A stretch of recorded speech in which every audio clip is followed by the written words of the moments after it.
Hello and welcome back to the Reject Pile with me, Luke Edwards, for another in our run of episodes in summer 2026. This time we have our last comedy sketch of the series from writer Sophie Hall. Sophie is a London-based writer from Bolton. She performs stand-up and comedy poetry with a particular love of the mundane and obscure pop culture. She's performed at venues and events like the Roundhouse and the Manchester Comedy Festival, and her work has popped up on BBC Radio, Virgin, and of course, the internet. You can find her work online at medium.com/@SophLouiseHall, that's SOPH, threads.com @SophLouiseHall, and on Blue Sky @SophLouiseHall.bsky.social. I'll pop the links on the description of the episode as well. Sophie's sketch is called App-aritions, and it was performed by Chris Gladwin, Alexis Coward, Amy Tobin, Annabelle Turner-Wheeler, and Jonathan Amphlett, with sound effects supplied by Rob Stevenson. You'll be back with me, Sophie, and the Reject Pile script editor, Phil Stewart, after the sketch. Here it comes. Right, here it is. Screens off, cup of tea, just me and my own thoughts all day. Oh, I wonder who that can be. Probably something normal that won't take more than 30 seconds. Eggs, milk, curly-whirly. Pardon, mate? Washing up liquid, potato smileys, ham! Oh, God, you're right. I do need to pick up washing up liquid, potato smileys and ham. But who are you? I am the Notes app manifested into human form. Oh, right. I mean, yeah. Look, I've been trying to cut down on all my screen time in the new year. I mean, you didn't have to come over. I'm fine. I'm writing stuff down more these days, you know, in a real notepad. Thanks, anyway. Look, I said... Bonjour, mon ami. Are you ready for the French lesson today? Wait, who are you? I'm Duolingo, comrade. Who else would I be, eh? Oh, I don't know. I mean, like my neighbour or a postman or someone normal. So, are you going to take the lesson, or do I need to hit you with my strudel? Well, yeah, look, I mean, I'll do it later, all right? You better, mate. Don't want to drop out of the Sapphire League, do you? Struth. Why would you be an Australian? I mean, that's just English again. Anyway, no thank you. Oh, Jesus. Well, at least that's over now, and we'll likely not progress any further. Hello, Gary. Feeling lonely? Sorry? What? Oh, nothing. Just wanted to let you know that you haven't had any matches for a while and that you're gonna die alone. Wait, who the hell are you now? I'm Tinder, of course. Also, your bio is embarrassing. Nobody says Netflix and chill anymore, Gary. I haven't even been on Tinder for a while. I'm off the apps. I've been practicing self-care. Oh, I bet you have. No, not like that. Real self-care. Less screen time. Walking in nature. Being at one with the world. He even put it in his notes he wanted to do that and drink more water. How sweet. Well, he certainly is thirsty. I can tell you that, boys. Ella scandalo. What is this self-care anyway? We just want to help you, Gary. That's right, darling.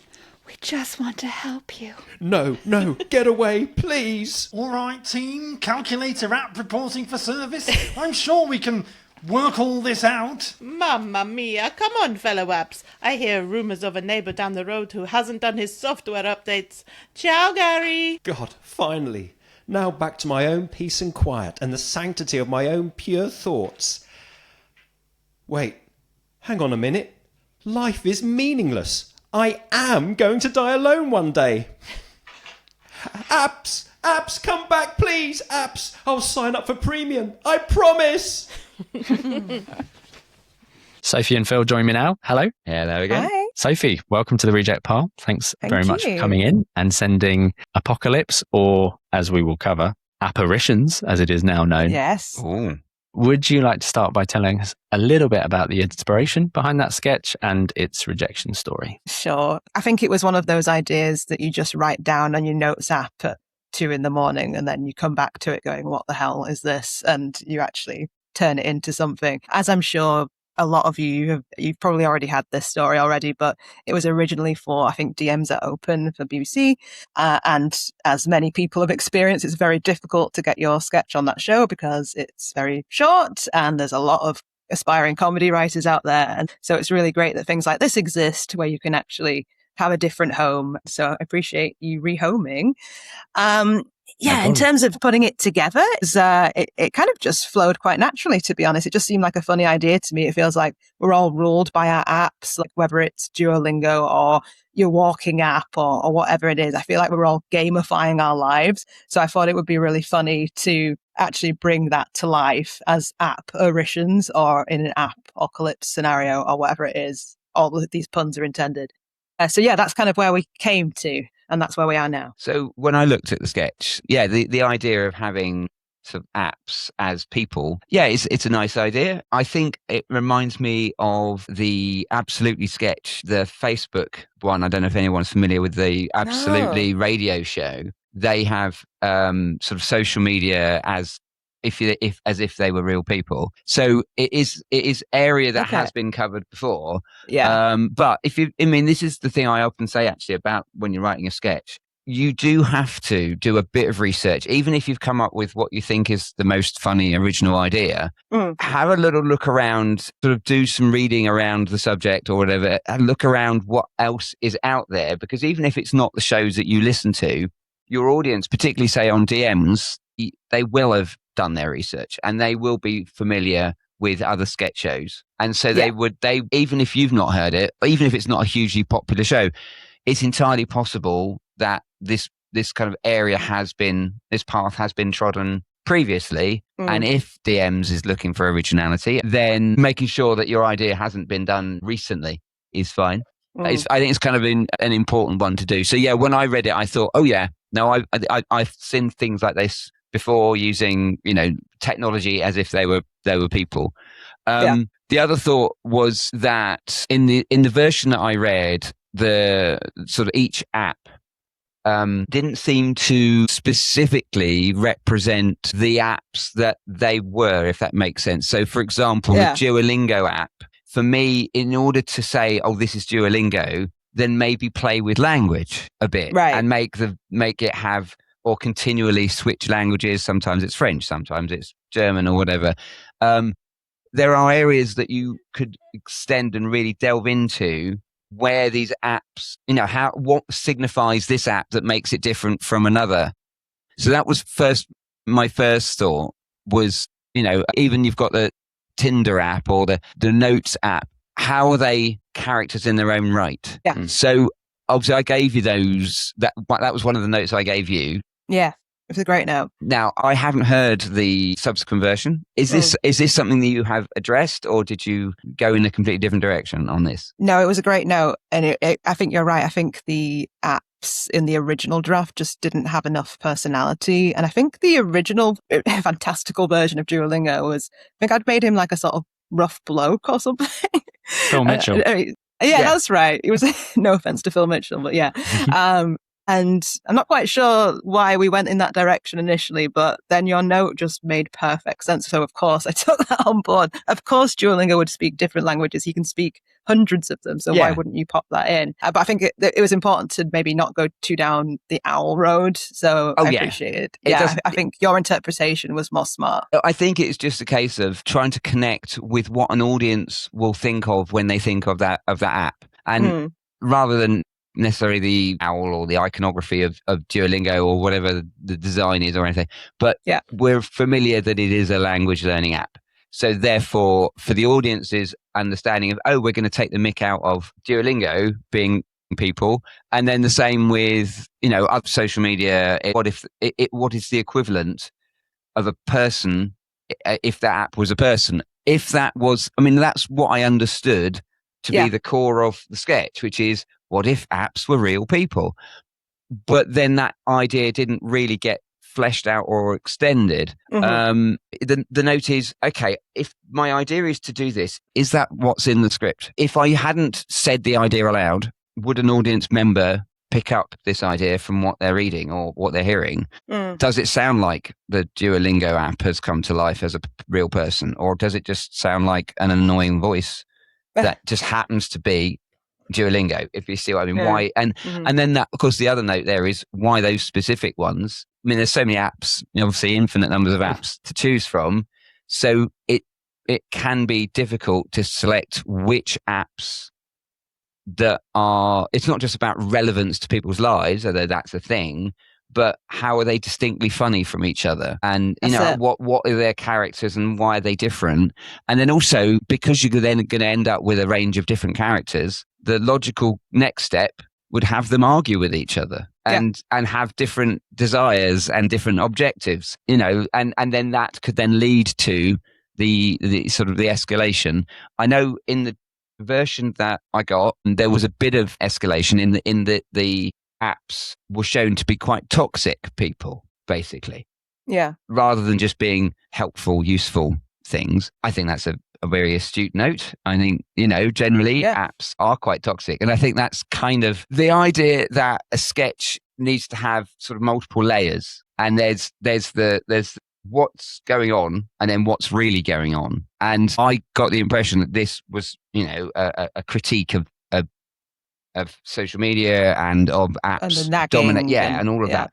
And that to me is very strong. And it's always good to have that sort of thing, because that's sort of the energy that drives the sketch. So that was kind of strong. But then what you need to then do is have a punchline that kind of extends that thought to its logical conclusion. And in the draft that I got, you had another joke, but it wasn't the strongest of your jokes. Mm-hmm. And then the sketch kind of just stopped. Yeah. So I was wondering, have you crashed? Well, yes, exactly. So you saw my notes about this. What was your response? I thought you were bang on. I think in the first draft, things were too static. And as you said, there wasn't enough escalation and movement. I think my idea of having Duolingo be a Phil Mitchell character, I think the idea was to have something quite low culture for something that's quite high culture. And I think that was the initial idea. But the problem with that was it doesn't really go anywhere if you just keep plugging away at that same point. So I think what you gave me with that note gave a lot of diversity to not just that character, but how the other characters could be developed as well. Obviously, you've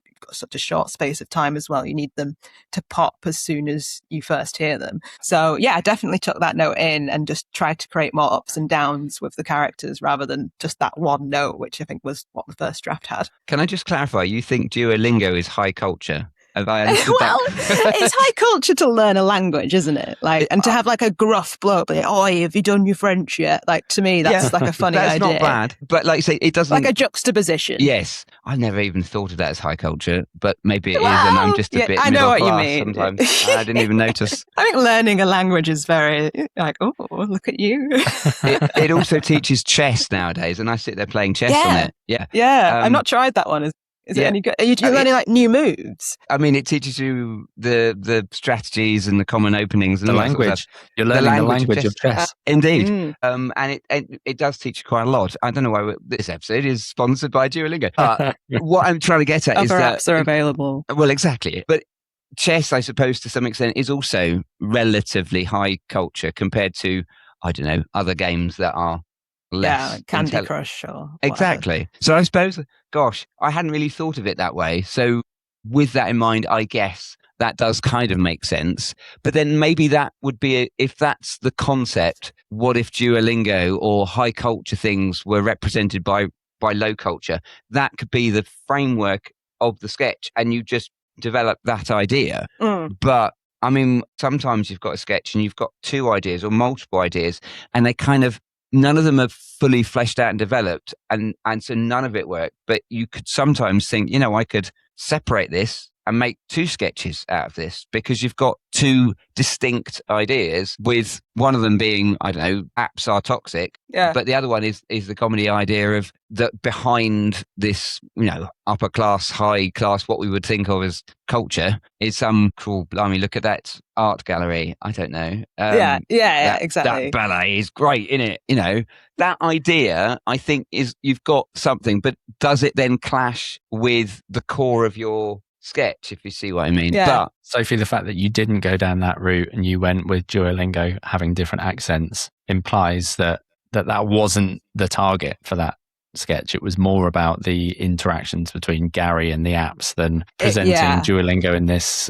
True. Yeah. I think it was more about how Gary was reacting to things versus how the apps were maybe interacting with each other. And I think that was the case with redrafting it. There's a similar example with the Tinder app where initially she didn't have a sexy voice. I can't remember what her initial voice was, but it was actually my boyfriend who gave me this note to give her more of a sort of Marilyn Monroe-esque, like, ooh, what you doing kind of thing. Again, like just adding that layer of personalization that was missing to make them feel more real. So yeah, that was the challenge with the re-editing and the layering. I think you emphasized, like you just said there, that you're focusing on the reaction to the app.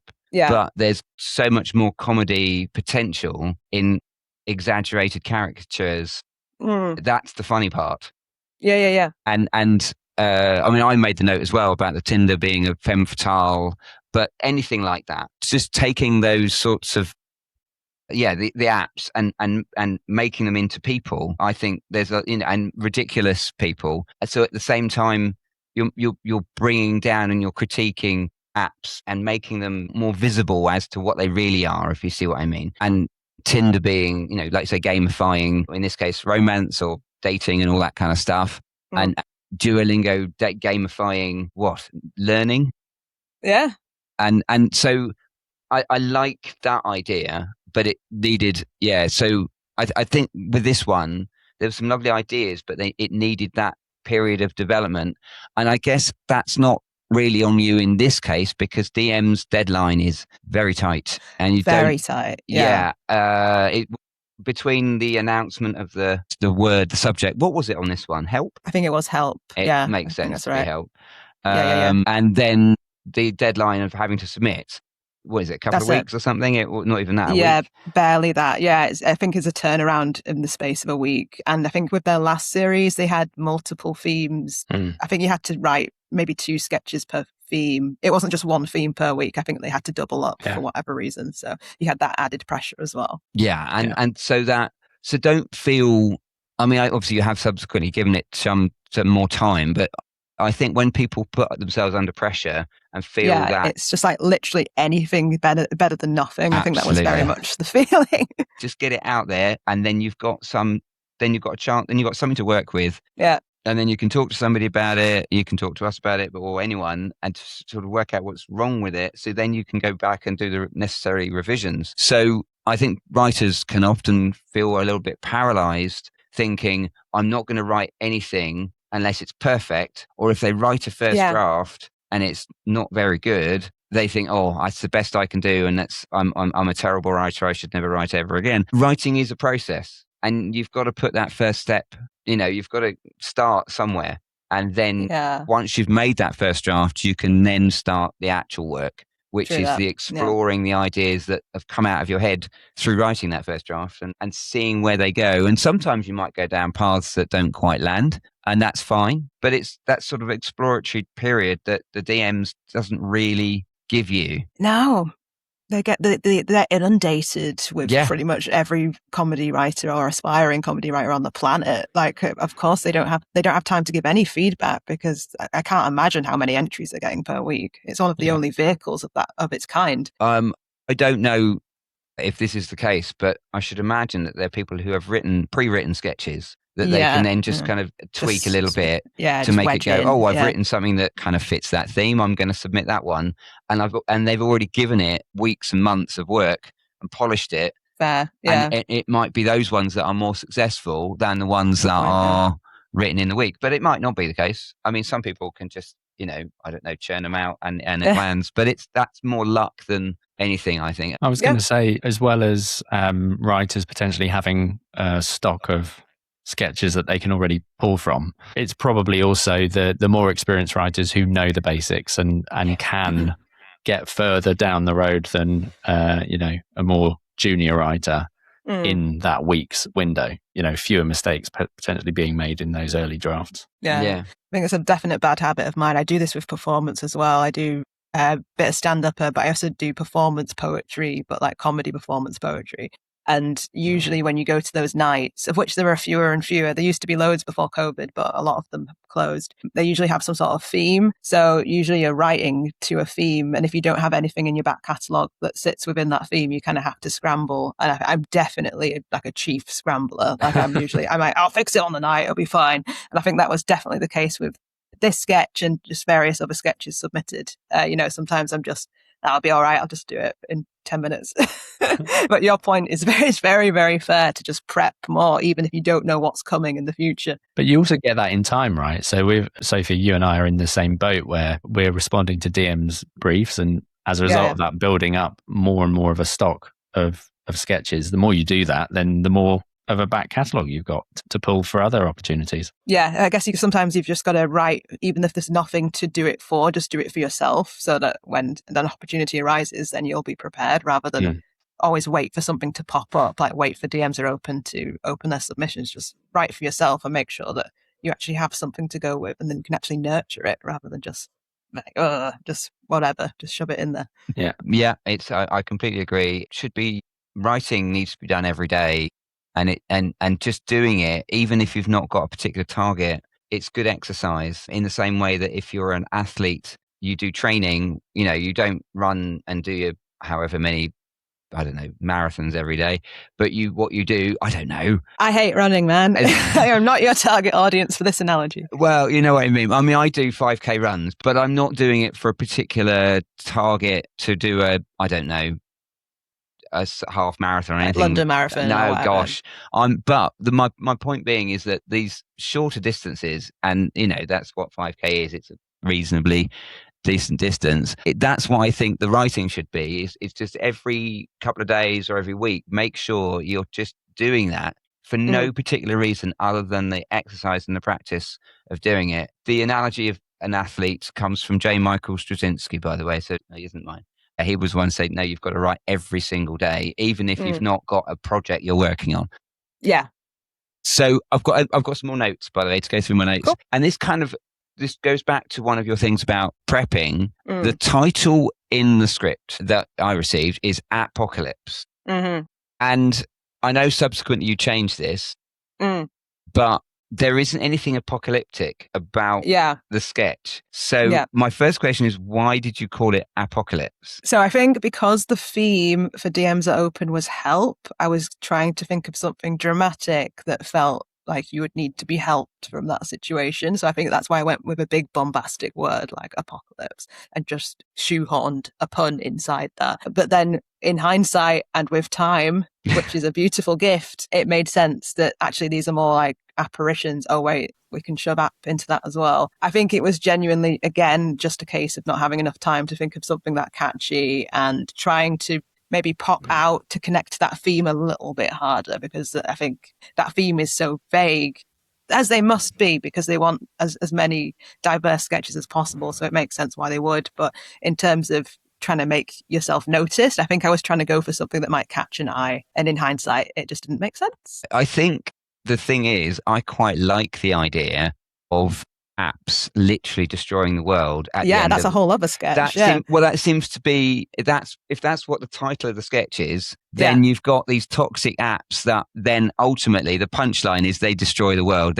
And at the beginning it set up all these helpful things, and then it escalates and the whole world gets destroyed. That to me is a rational, logical end to these evil toxic. But you didn't go there. Apocalypse. Yes, exactly. So the title is there. The potential is there, but you didn't land it. And I thought, but if you weren't thinking in those terms, it was just a word. That's a shame, because I thought that was quite a good idea, even if it wasn't one that you ended up delivering on. No, yeah, but that's good. That's good to know. It could have gone in a whole other direction, and that title could be saved for something else. It Absolutely. could still be a thing. No writing is ever wasted.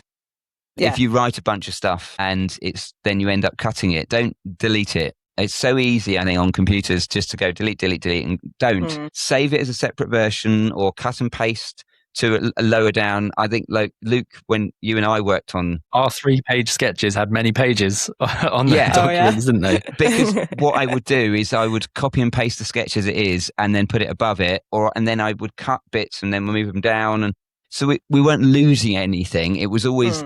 We can always get back to it and have a go. That joke is funny, but it doesn't fit. So I will save this for another sketch rather than just pressing delete and it's gone. And it is so easy nowadays to think that the sketch, the thing that's in front of you, the document you've got in front of you, is the only thing in the world. And that's the only thing you've got to focus on. But no, don't. Try to be, I don't know what's the word, recycle your material, as in don't just throw things away. You might have stuff like this apocalypse title. Yeah, keep it right. for something else.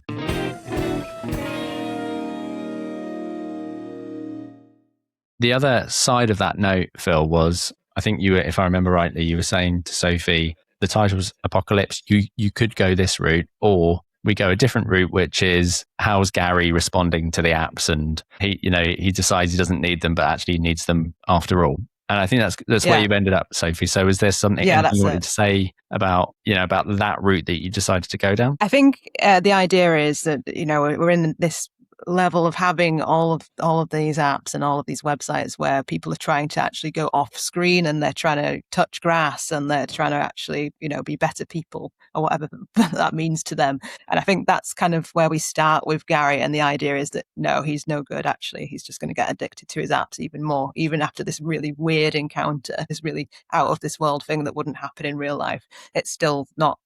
He's just not got that capacity to self-improve, so he's just going to lean into his addiction instead. For some reason, that felt like a good tragicomic way to end him. Yeah, is tragedy?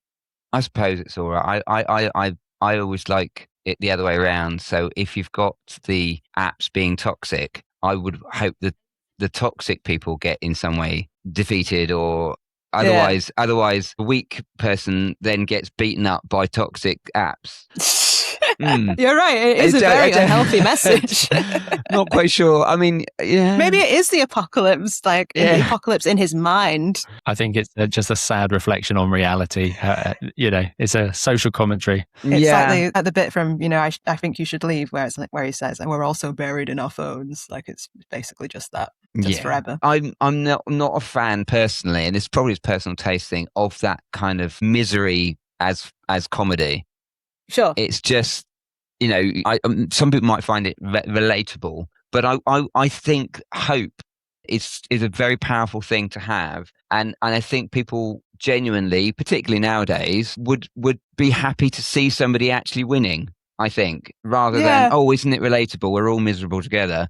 That's a good point. Yeah, and that's slightly funny, but it is a very British thing to. That's right. Yeah. I guess that's the thing, isn't it? When you've got a sketch, normal traditional form is there's a character who wants something and has difficulty getting it, and normally has to go to extreme lengths, and then there is a resolution that either stops them from ever getting the thing, or they get it in an unexpected way. And that's kind of the normal structure of a sketch to some extent. There will be the most extreme thing at the end. And in this case, what is it that Gary wants? He wants the apps to be helpful, and he decides that they're not helpful, and I need them anyway because it's not about the apps. It's about his addiction almost. Yeah, it's not even about what the apps are giving him. He just needs it, even though they're not even improving his life. So, with that in mind, if the sketch is about addiction, then maybe that's another type of sketch. If you see what I mean, because if we want to show the addiction then from the beginning, and then how does he respond to a situation of addiction, and where's the comedy in addiction? Then so it's quite dark, and it is very dark. Play with that. Yeah, but it's like, what extreme lengths does he have to do to get his next fix? Because he's got to have the apps. What is the challenges that he's facing? Because if you've got addiction, the only with an addiction, somebody either gets the thing that they're desperate for, or they don't. And if they're not getting it, they're going to go to more extreme lengths to get what they want. And I'm not seeing that level of addiction from Gary in the get-go. Yes, you might get a kind of realization at the end, but I do think with sketches, it's got to be about action and doing stuff and stuff happening, rather than necessarily learning, which kind of brings me to the note about the dialogue. There's bits at the beginning where the character is talking to themselves. Yeah. Is that still in the later version? Do you address that? Are you okay with that? Because that for me is a big no. Is it personally. really? Oh, I can't stand it. Do you see that a lot then? I have seen it in things, and I've never understood why anyone would think that that's a normal. I mean, it's just clunky, and there's Yeah. how often do people actually talk to themselves for one thing, but in any drama, it always looks artificial. Any like scripted anything, it is quite clearly I am talking to the audience because I can't think of any way of explaining what's going on, and it's kind of. And unless you've got direct address situation, which is different, that's not talking to yourself, that's talking to the audience, or they're kind of mumbling to themselves. That's kind of okay, but it's not necessary. If you've got, I would always recommend, if you've got dialogue, make sure you've got someone to talk to about it, because people don't really explain the plot to themselves in any real scenario. Do you know what I mean? Do you? Oh yeah, do you know, makes perfect sense. Yeah. Do you exposition yourself when you're sat there? To the people watching this, I'm just going definitely do the thing where you remember to do something and go right then, and then you stand up and do it. There's definitely a little bit of yeah. The odd right then, that's fine. That's almost a well, that's a very British thing to do, isn't it? Right then, it's completely yeah. But, I think with sorry, go on. No, I was going to say, but it's really got to be limited to naturalistic ticks rather than exposition on a plate. Yeah. I think that's a key point in your notes, Phil, was just about I'm sure obviously what you just mentioned was an element, but you also mentioned the amount of it. It's just, there's quite a lot. It's unnecessary. It's not adding anything. Yeah, that's fair. I think this was my struggle with writing in an audio format, like trying to sort of, introduce that character before the other characters come in, because he's by himself at the start for a few moments rather.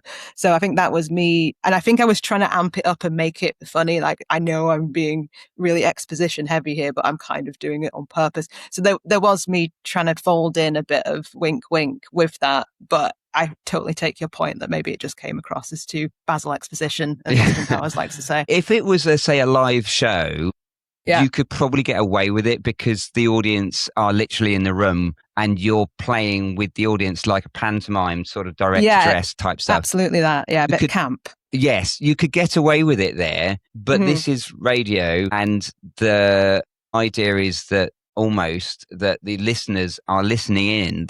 It's not like they're in the space with them. It's kind of why they have audiences like for DMs who are in the space, because just to try to create that sense of there are people there. But generally, like radio, we're not sharing a live experience, unlike theatre where you are and they can do direct address. Radio is not really a, it's, even if it's broadcast live, even performed live, they're never performing to you because you can't respond back, if that makes any sense at all.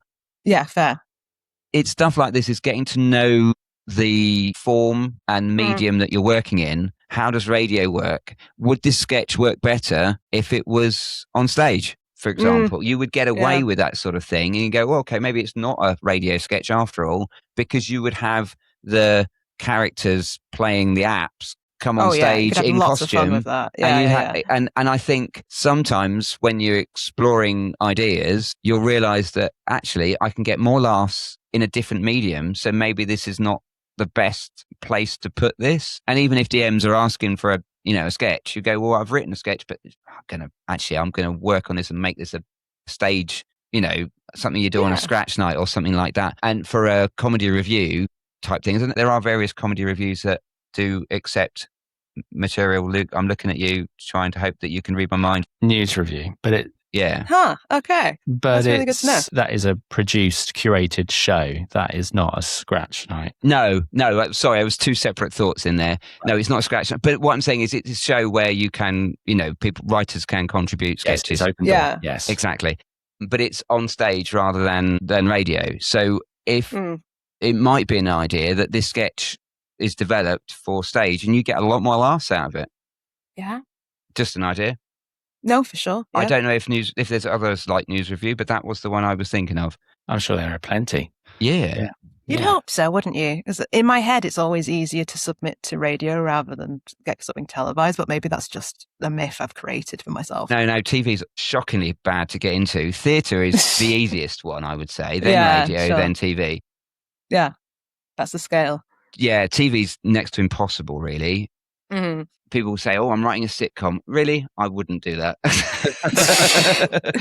Not unless Not in you've this got. day and age. Well, it's just the chances of anybody getting a sitcom made, even if you're famous. It's they just don't commission them. Even they've commissioned seems that like way. 6 recently. There was a BBC commissioned a load, but they're all going to be made by established, well-known names that have already got a career. So if you're starting out, I would work on material that lands in other media first, and I would always say start with theatre. It's cheap and cheerful, and you can get yourself a reputation and an agent and stuff like that, and then that will then get you to a position where radio might even come to you and say, "Oh, we've seen your show. We'd love you on the BBC to do a radio show," or something like that. Yeah, that's a really good point. I think that's how some of the SNL UK writers started. More theatre. Yeah. I had a couple of notes that are really dry, but I did want to share them. And Phil, I'm sure you'll have thoughts on them. It's to do with its formatting and layout. Okay. So, oh no.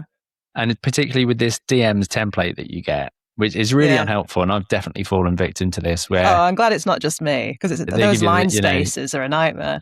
Character name and then the dialogue, and there's just hit tab and you keep typing and it doesn't work and it wraps onto the next line and it's not indented and so on. So we had a little bit of that. And then there was another issue, Sophie, I think in your first draft, where one of the app's character names is quite long and there's something in brackets and then that indents the dialogue in again. So it's then out of sync. So I think there's just a sort of an aesthetic thing with the script. It's just a little bit messy and ugly. And I don't know, I mean, maybe this is a bit unfair, but I do wonder if something like DMs, if they're looking for a reason to toss something aside, something like that, might be as simple as that. Yeah. It could be just something that doesn't play in your favour. Yeah, I was going to say my thoughts on that one are, I don't think a sketch would ever be dismissed because of formatting, but I would say that formatting is designed to be the most easy way to read it. And so if you're not abiding by the rules of the format, you're putting barriers in your way. You're going to make it less easy to read. And why would you ever want to do that? Luke and I, we did this. I spent a lot of time trying to convert the format that they sent, and so I could use it on Google Docs, I think we used, to make sure it was all the correct format. Am I right in thinking they supply a PDF, don't they? Or is it a Word doc? They supply a Word doc. Oh, right. Like I said, the first line is indented, but it hasn't got the tabs and the the left margins configured so that you keep typing and it stays indented. So I think you got to know what you're doing, or you've got to have a program that's already set up in that way. Yeah, I spent a lot of time making sure that all the indents were set up properly, and so that it was quick and easy to do, yet it stayed within the rules of the format, because it's just, why not get it right? Yeah. I would say, though, looking at the format, there is a line in here I've just spotted. All of the other apps turn up again, it says here, laughing in unison. Now, it's a radio thing, so how do we know that they've turned up? And so I would have thought that the very fact that you wrote that note down, and it's in square brackets. Now, that's not within the format provided by DMs. You either have dialogue or you have sound effects. And you didn't write. It's not like you invented something that doesn't exist. If there was a sound effect of the apps all appear with a beep or something, that would indicate what it is that we're listening to. But all of the apps turn up again. How is that meant to be heard? And that's why the format is in the way that it is, because it's concentrating on the things that the audience will listen to. And it is just dialogue and sound effects and nothing else. There is no, I don't know, like actions or there's nothing visual. You can't have any visual notes. And the very fact that you deviated from the format, I think shows that action doesn't belong on a radio sketch, because you didn't, if it had, then you would have written the sound effect of, I don't know, whatever it sounds like when apps turn up again, if you see what I mean. I guess like a door opening sound and laughter or something. Well, if that's what's literal. if that's what the audience is supposed to hear, there is an element, I think, of sound design to an extent, although you don't have to go too far, but just some idea of being able to create something in the mind's ear as opposed to the mind's eye for the reader, so they can listen, they can hear how the kind of or create some kind of sound in their head that will happen at that point. It's just focusing entirely on the audio experience, and that's why that format is in that way. So so that I think it's not just the untidiness of it, and there is a level of that. And that's one of the reasons I brought this formatting piece up, because Sophie, I'm sort of projecting because this is my experience with that. You don't realise that's a mistake until you see someone else's. You're like, oh wait, but they've indented it all. You know, do you know what I mean? It's one of those things that's just like, oh, I didn't know I was supposed to do that. So that's one of the reasons I wanted to bring it out. Presentation is key, of course it is. Like, it's the same as if you're going to a job interview and you turn up in tracksuit, and they're immediately going to have an impression of you. It's the same sort of thing with writing. If it's in, I don't know, Comic Sans in size 18, of course, someone's going to immediately turn that off and have a heart attack. But I don't think, to go back to the original, I don't think formatting would huge. If the sketch was amazing, I think it will be accepted.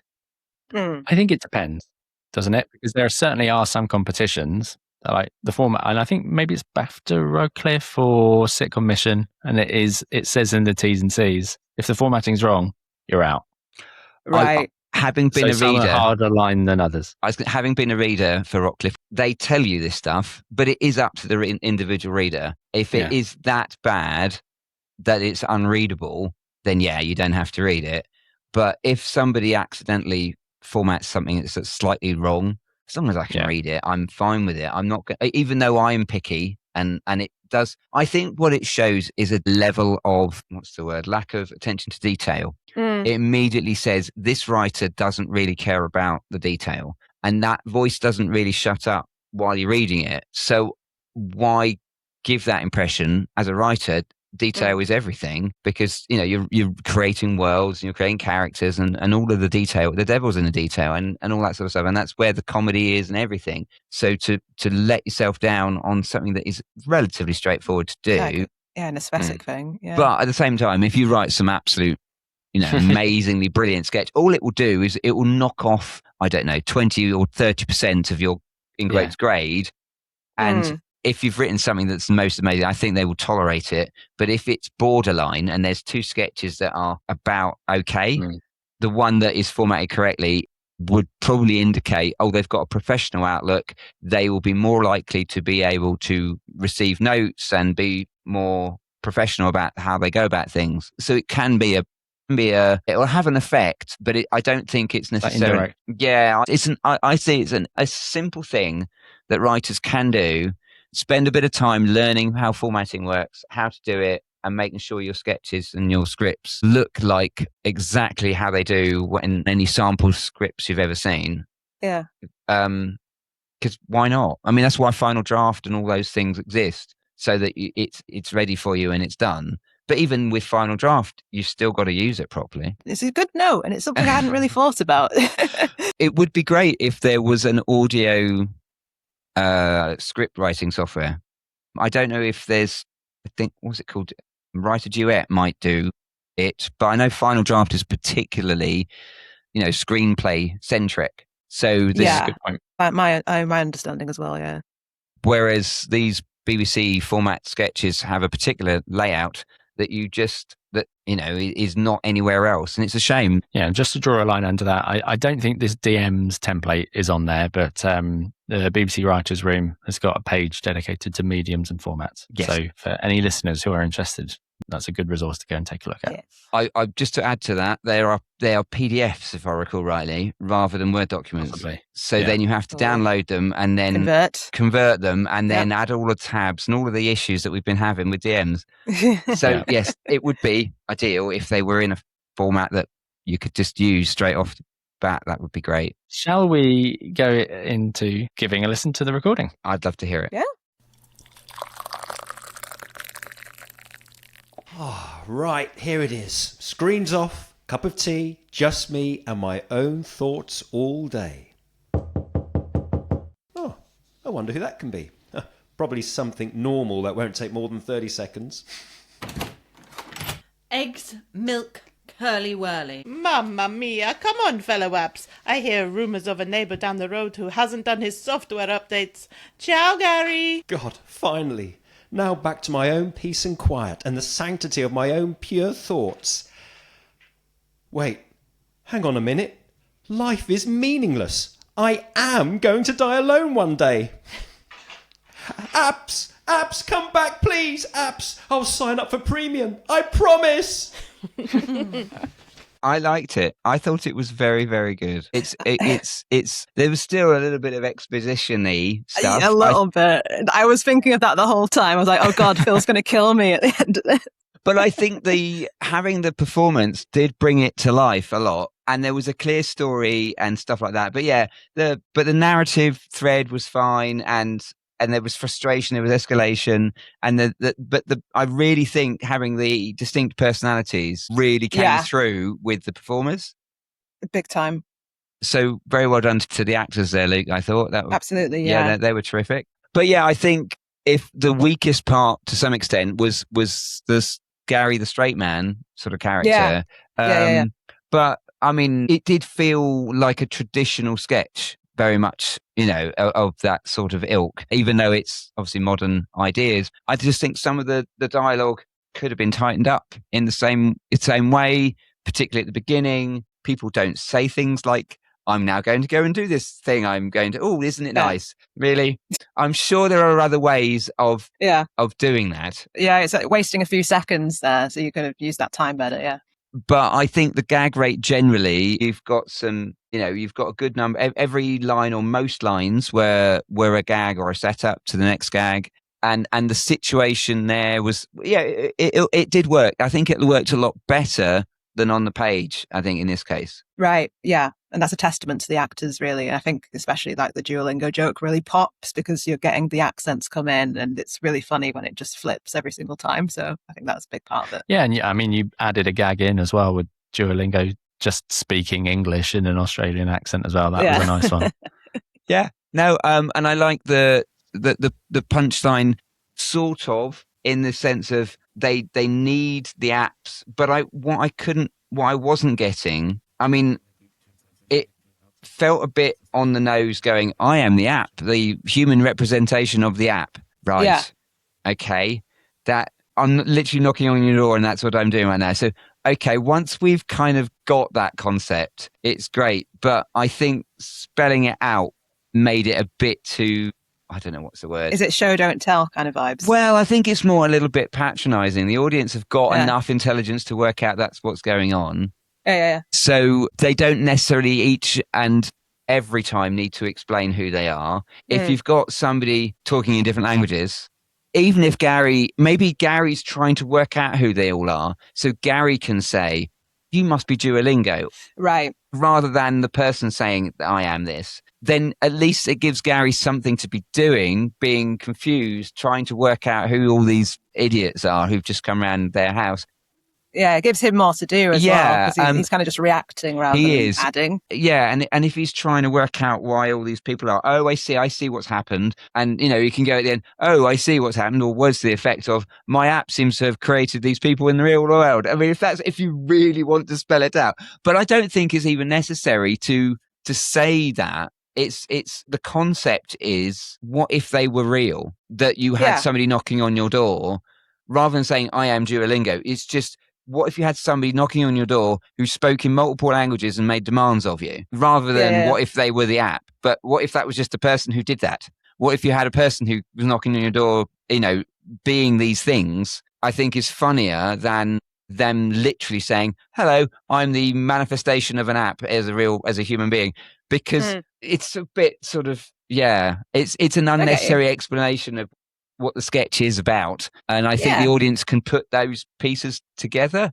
Yeah, I think I was definitely going for a camp panto-y kind of vibe with that exposition. I was, it wasn't necessarily about patronizing them. It was more like, haha, we're in a sketch and we're being self-aware about that. But I think you're fair to say maybe it's coming across in a different sort of way than I intended it.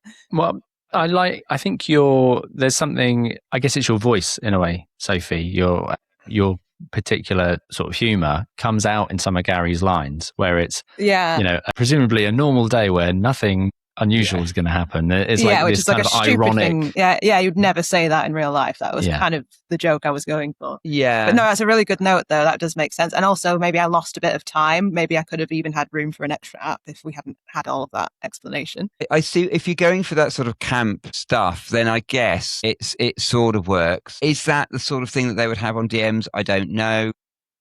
Yeah, it's hard to say. It's not.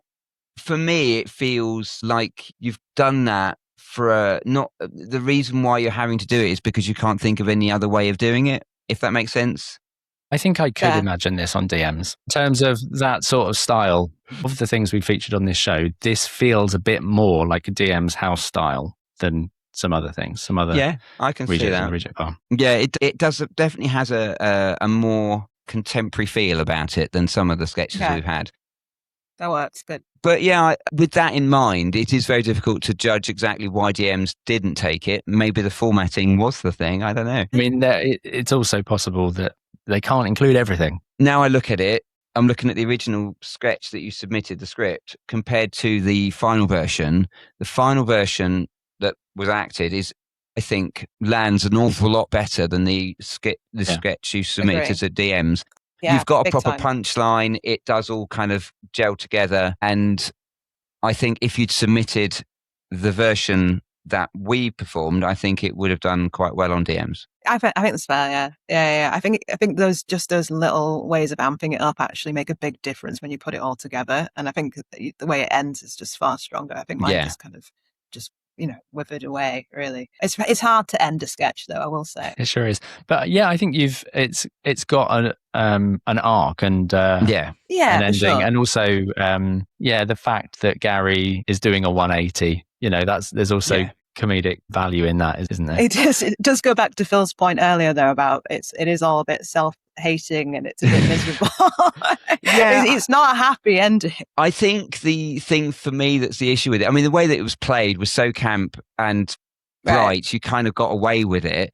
But I think couldn't quite work out what was the motivation. He said, oh yes, life is meaningless. So why does the app help with that? Yes, if there was something that they offered that he turned down and then he goes back to go and get, but I'm not quite sure what it is that he's thinking the apps can provide at the end. If there is something that he said, wait, no, I do want that thing after all. But it's more of a case, oh yes, life is meaningless. Okay. He does say, I am going to die alone, which is a callback to Tinder's oh yes, threat. Absolutely. But then how does the app, that all three of the apps he's chasing after, fill in the gap? What is it in his head that he thinks he's going to be able to get from the app? Is just maybe that's having kind of the the apps point, in his though. company. Sorry, it's Sophie. more, it's kind of the same thing you were saying, Luke. It's more that he doesn't actually know what he wants from these things, but he needs the noise. He needs like the shiny thing on his phone. He just needs the distraction and he needs the notifications. It's not necessarily about what they're providing. It's more about just having something to fill his head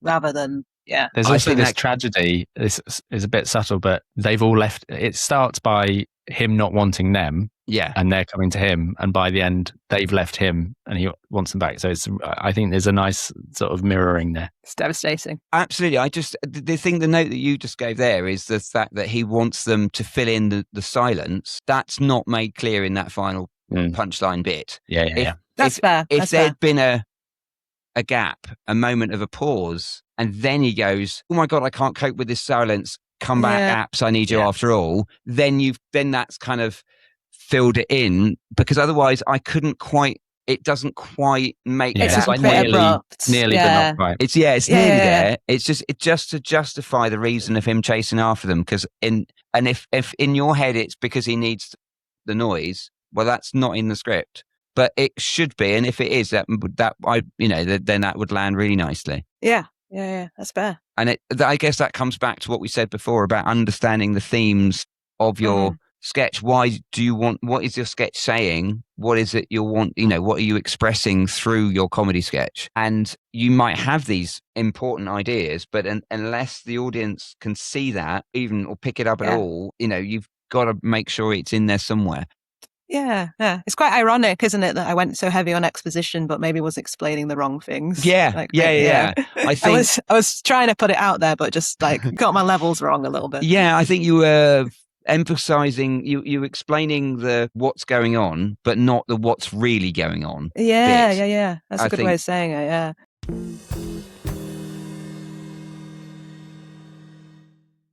Another thing I wanted to celebrate is, Phil, you were talking earlier on about, I think particularly off the back of the first draft, was, what's the conflict and the escalation, and do we have the apps arguing with each other? Yeah. Whereas I think where you've ended up, Sophie, is it's They're all of ganging the up on apps him. ganging up on Gary, Yeah, and yeah. the conflict and the escalation is between those two, factions. Agree. I think it's really nice. I quite liked the fact that the different apps, though they were different, and they also were compatible with each other. So it did make that team of they were filling in. And also the other thing is, I didn't think they were especially toxic, which I think was kind of good in some way. You could have really gone. I mean, yes, you had the one saying you're going to die and you're going to be alone. And I think one thing I did like was the order in which those happened. It started off being, they're getting increasingly toxic or emotionally attached with. But the calculator one, I think, isn't necessary in that you've got. I mean, the calculator character I know was originally he could have been introduced earlier. Because I think the emotional... It's a bit out of sequence. Yeah. The balance is definitely off with how much each app gets time. Well, it's not just time. Duolingo gets a lot of time. I think you should always increase in comedy value. Yeah. And I think the funniest one is the Marilyn Monroe Tinder, because she's saying awful things, but with a nice voice. And I think that's funnier than a calculator being a calculator and saying, I'm sitting there going to calculate things. But that kind of, we'll bring him in earlier, because he doesn't, and he can still later on have, I've seen this thing but just introducing the apps as as these, people, you could still have, but I just think as a character, he was introduced in the wrong place, because I think it's funnier to bring Tinder in as late as you can, because that's the funniest, I think, of the characters. I mean, although the multilingual Duolingo is also a very funny comedy character. Those two, I think, are the strongest ones. Stakes in a way. Yeah, like Tinder is threatening the most extreme stakes to Gary, and that's the escalation. The stakes increase, whereas the calculator doesn't really contribute to that. No, and maybe he's doing the same thing that the Notes app is doing at the start, because it's a practical app, and that's kind of the joke, is the other apps have got way more bells and whistles than a calculator. A calculator is just a calculator. It's the most basic app you can have on your phone. Yeah. I think that was the idea, was to bring in something really rudimentary, but maybe just the balance felt off, and I felt like the Notes app was already fulfilling that, so I think that's kind of where it went a bit wobbly. Yeah. So you could cut the calculator, I think, without it really affecting the form, unless I've missed. I think so. Something. I think you could probably cut straight to that Duolingo saying somebody down the road needs to update their software, because that's the exit line, isn't it? I don't really think it's to go torment someone else. Yeah. That's true. Yeah, he's not really giving anything apart from he's kind of there to be bullied by the others. Yeah, it was. They did laugh, and that was nice. Yeah. Oh, that's the other note. That's the thing. These actors have never read the sketch. They come in cold, so any laughs you get is genuine. Sweet, and it's really that's cool. Yeah, so it's important, I think, for writers to know definitely. this, so that you can see that it is funny. And a specific note on that, you kind of mentioned it earlier on. One of you, I can't remember who, was referencing moments in the first draft that you've got, where I think it's Phil, when you said the apps reappear and they all laugh or something like that. So Sophie, in the second draft, there are moments where all of the apps laugh at Gary, and I've cut that because it just sort of was jarring a little bit with the is it the cast of the reject pile laughing, or are they all playing apps and laughing? I was actually wondering that myself for a second. Are they laughing at him or just laughing? So that's really interesting. Well, it was even worse, because there was this bit where I think they kind of are all cheering or booing or something and laughing at him. So it didn't really, when I was editing, it just didn't really fit. So I took it out. Just stuck with the authentic laughter. Definitely, it's a good idea. Yeah. I think they've just also added another note that writers should always be aware of, is that there's always going to be somebody in the edit, and the producer will trim the work and maybe rearrange stuff you don't get necessarily final cut, but the producer will be working on what is the best version with the material created on the day.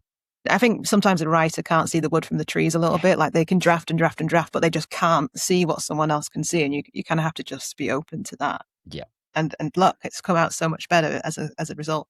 Thinking about the reject pile as a concept, Sophie, how do you respond to rejection? Oh, unfortunately, you have to have it. If you just go about your life just, living a very safe existence, nothing good or bad will happen, and you'll never have any sort of narrative. You'll just kind of exist.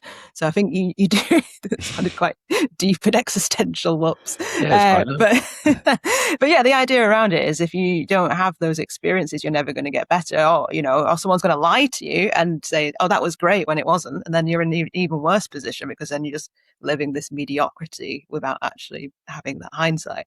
I've had a bunch of rejections, obviously this, but prior to that, just jobs that I didn't get. I had this experience when I was really young where I told you a bit before that I did performance poetry. And I had this opportunity to have this slot on Radio 1, and I went down to the studio, and I lived up north at the time, so this was a big deal. I was like little northern girl coming down to London and completely botched the audition. It was rubbish. It could have completely been a sliding doors moment. I could have had a bit on Radio 1 for a bit doing like comedy poems about pop music because that was what I was doing at the time. And yeah, it just didn't work out. And I think that was quite hard to come back from because I was so young at the time. And that was definitely like my first big rejection. But to be honest, I've had so many cool jobs over the years, and I work in the media, and I live in London now and still am here. And maybe getting that gig would have maybe been too easy, like because I was so young, and like winning that early might have maybe made me cocky or something. And I think you get a thicker skin as you go down the road and have these moments. So yeah, that's the relationship with rejection. I think as you get older, you kind of start liking it a little bit. And like even getting this critique from you guys today, genuinely, I'm like loving it rather than feeling down about myself. It's genuinely really, it's feeding me, and I feel like I'm getting more funny just by listening to you. So yeah, that's where I'm at. When one of the things that I think is very important when I give notes to people is that Yeah. I try to be positive, even if I'm being critical. I'm not having a go. I'm genuinely trying to advise about anything that I think the writer may have missed. And it's not about what I think is funny or, my personal taste or anything like that. It's just trying to work out what is it they're trying to do? Where is it?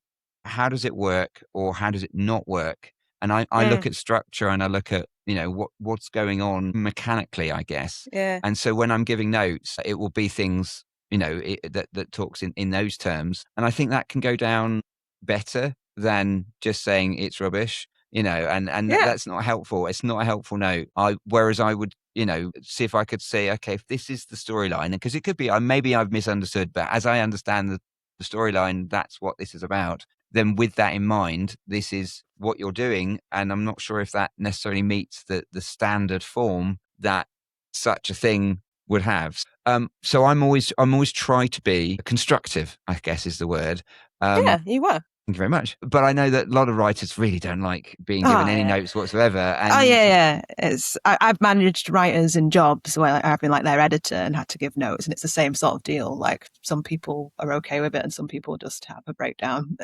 Even when you're trying to, just add a comma somewhere, so even that sometimes sets people off. So yeah, we're a very delicate species for sure. And you've mentioned time and hindsight quite a bit, Sophie. I think that's also a factor. It's quite a lot of time and distance between you and this material, and yeah, I think that can help.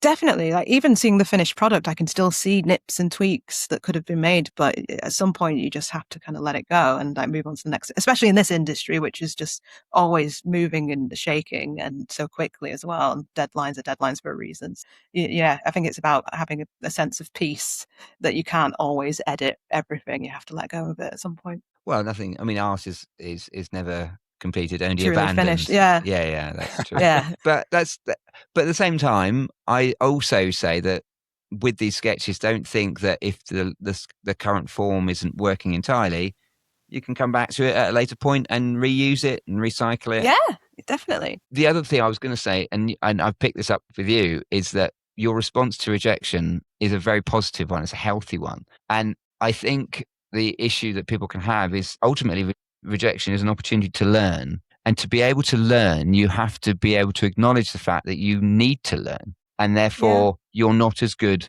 as somebody who has learnt the thing. And that's sort of an ego thing or whatever it is. It can, particularly if someone's insecure, if anyone is saying, oh, you're not as good as somebody who has learnt, that can hurt. But yeah. It's with any form of learning, you've got to understand where you currently are and where you can go from there. And I think every day we should always be trying to learn something and keep going and learn something every day. That's kind of what this show is all about. We are here to help writers to, know, and be able to give that reflection and give them a learning opportunity.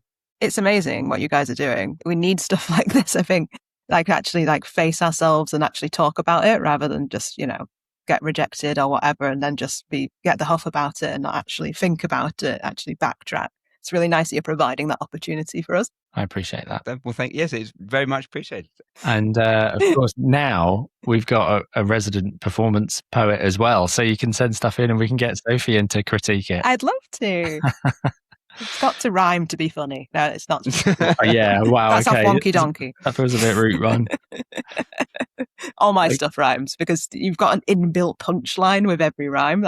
It's kind of a cheat. That's why I started with that rather than stand-up, because stand-up's just so flowy, whereas you get structure with poetry, which is why I kind of started with that in terms of doing any sort of comedy performance, because I just needed those guidelines in place, so it was kind of helpful. Anyway, I love tangent. that you've just given the listeners a hack. It just put rhymes in, and that's rhyming a free is funny. It is.